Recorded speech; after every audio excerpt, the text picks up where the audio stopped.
Jacques Brel, c'est un rare privilège que de pouvoir vous accompagner ainsi en tournée. C'est un cycle infernal, hein. C'est pas infernal, ça paraît infernal. Moi, ce que je trouve infernal, c'est le cycle du sédentaire. Le type qui se lève tous les matins, qui se brosse les dents, qui dit au revoir à une femme qui est la même tous les matins.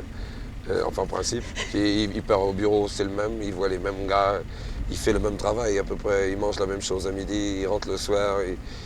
Je trouve ça infernal, moi. Ce que vous Alors aimez, que moi, c'est- ça change tout le temps. Mais dans les palaces, on se trouve toujours les mêmes escalopes pommes frites et puis le public, c'est toujours le même, ou bien? Ah non, non, non, ça change. C'est vrai? Ah ouais, ça change. De quelle manière? Ça respire autrement, ça se tait autrement, ça a mal autrement. Ça tient à la ville, ça tient à l'architecture de la salle. L'architecture de la salle est très étonnante. Par exemple, dans une même ville, prenons une ville, enfin prenons n'importe quoi, prenons Lyon. Oui. Vous prenez 1000 personnes, vous les mettez dans une salle, vous les mettez le lendemain les mêmes dans une autre salle, c'est pas le même public. Ils réagissent différemment. Ah ouais? Vous avez un public à vous, vous. Non, personne n'a un public à soi. C'est le même. Le public est une masse qui se déplace doucement, qui réagit un peu autrement, suivant qu'il est voir un type qui chante du twist ou un gars qui fait des chansons. Mais c'est le même, c'est la même masse. Le fond est le même. C'est toujours assez jeune, quoi, parce que les vieillards vont très peu au spectacle. Oui, ils ne sortent plus. Oui, c'est pour ça.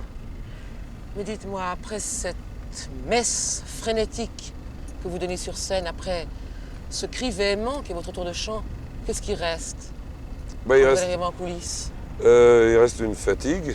Oui. C'est la première réaction, c'est une réaction de fatigue, de soif, d'avoir envie de plus parler pendant un certain temps. Voilà, c'est tout. Puis ça revient après, ça s'arrange. Pas un petit goût de cendre? Non, non, pas du tout. Oh non, oh là, oh là. Même pas. Ça, c'est déjà de l'invention. Ça, c'est déjà de la littérature. Ce sont des choses qu'on s'invente après quand on y pense tranquillement avec des amis. On dit alors quoi? Qu'est-ce qui se passe à ce moment-là? Alors on essaie de disséquer, mais enfin, vous savez, les grenouilles, elles, ont horreur de la vivisection. Enfin, ce sont les hommes qui ont inventé ça. Mais si vous vouliez maintenant essayer d'analyser, J'ai pas envie. mais pas envie. J'ai pas envie, j'ai trop peur. Il y a des édifices qui tiennent sur des choses trop fragiles, on n'a peut-être pas le droit de bouger à ces choses-là, surtout soi-même. Je veux bien me chatouiller les pieds parce que j'y prends du plaisir et je sais où je vais. Mais il y a des choses qu'il ne faut pas gratter. Non, Parce vous avez qu'en réalité, raison, dans mon truc, si vous voulez, il y a deux choses. J'écris, et à ça, je veux bien en parler, enfin, ça, j'ose bien, si vous voulez. Mais un tour de chant, c'est un phénomène, c'est animal, hein, je suis un animal. Alors un animal, qu'est-ce que... Je vais dire des conneries, quoi, sur les animaux. Tout ce qu'on a pu dire d'imbécilité sur les chiens qui étaient, paraît-il, intelligents et sur les chevaux de course qui sont nobles quand ils sautent un obstacle. Tout ça est bête à hurler. Alors. J'aime pas parler de moi en tant qu'animal. oui, vous avez Ou alors raison. à une dame et tout nu dans un grand lit. C'est très différent. Mais c'est un phénomène animal sur une scène, vous savez. On défend sa peau un peu, c'est très bizarre. Alors, et tous les jours, c'est autre chose. Vous avez peur? Sur scène, Avant? oui, mais c'est pas la peur, c'est pas peur. Parce que j'ai parfois peur dans la vie. Mais c'est pas de la peur. Oui, mais c'est pas de la peur. C'est peur d'être insuffisant, c'est une peur. C'est très adolescent, hein, comme peur. C'est une peur adolescente. Une peur de ne pas savoir, de ne pas manquer, de ne pas On a suffire. de déranger. Ah. Peur de déranger. Peur d'être surnuméraire. Ils sont 1000 et tout d'un coup ils vont être 1001. Et c'est moi le 1. Si je dérangeais, c'est emmerdant. Vous chantez pour les 1000, ou bien vous chantez pour 1000 fois 1? Ben dans la salle finalement c'est moi quoi, qui suis dans la salle. Je me dis qu'on est les mêmes quoi. Et on est les mêmes. Dans quelle mesure est-ce que vous chantez pour vous? Dans toute la mesure du possible. Vous avez l'impression d'avoir réussi quelque chose? Non. Des petites choses, oui. Des Pour le petits public, trucs. bien sûr, mais pour vous. Oui, non, non, oui. J'ai réussi des petits trucs. J'ai réussi à aller au bout de certains rêves, enfin. Ça oui. Quelle sorte de rêve? Oh, les rêves qu'on a quand on est sur un pont, qu'on est gamin, qu'on voit une gare de triage. Alors on a l'impression de voir des hommes faire des choses, vous savez. Et les hommes ne font jamais rien. Mais quand on est petit, on nous apprend que les hommes font des choses et on croit ça. Et alors après, peut-être qu'il faut quand même faire certaines choses pour avoir l'impression trouble et un peu malsaine d'être un homme. Alors là, j'ai fait 2-3 petits trucs qui m'ont amusé, qui font que par moments, je m'endors un peu comme un machiniste de cette gare de triage que j'allais regarder quand j'étais petit. Mais c'est pas sérieux. Non, qu'est-ce qui est sérieux? Rien. Rien. Rien n'est sérieux. Alors ça, j'en suis de plus en plus, même pas convaincu, enfin, certain.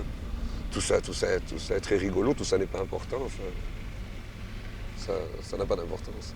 Dans quelle mesure sacrifiez-vous votre vie à votre Je sacrifie carrière? rien du tout. Je sacrifie ce que... quand j'ai envie de faire certaines choses, je ne sacrifie rien. Vous allez me répondre que vous sacrifiez Mais non, rien. rien à la vie. Rien. Rien. Vous C'est avez- que j'ai envie. Si Voilà. j'ai envie, c'est pas un sacrifice. Un sacrifice, c'est un mot chrétien. C'est un mot tout récent. Mais maintenant, vous avez le sentiment d'avoir gagné quelque chose, ne serait-ce que le contact avec le public. Non, ce que j'ai appris, c'est que avec ce genre de... Il y a 14 ans que je chante, il y a 14 ans que j'ai l'impression d'être en Sorbonne. Oui, je continue mes études. Je rencontre un nombre incroyable de gens. Et ils sont tous passionnants, finalement. Il suffit de les aimer un peu pour découvrir qu'ils sont passionnants. Et ils sont vraiment passionnants. Alors j'apprends des tas de choses. Vous avez le temps de les connaître, Ah oui, même dans cette vie oui, oui. Et en plus, ils me parlent plus qu'aux autres, puisque je suis un bohémien, moi je m'en vais le lendemain. Oui, alors ils peuvent se Vous confier. comprenez? Ah oui. Ils osent me dire des choses qu'ils n'osent pas dire à un chef de bureau ou à une épouse. L'écriture d'une chanson, c'est très oui. difficile. Ah oui. Plus qu'un poème. Oui. Ah oui.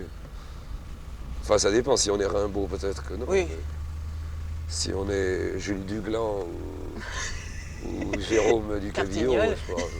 Écrire un poème, c'est vraiment à la portée de n'importe quel stylo. Oui, tout le monde en quand a même. écrit. Ah Mais ouais. une chanson, quels sont les impératifs à sa Il y a la personne? musique.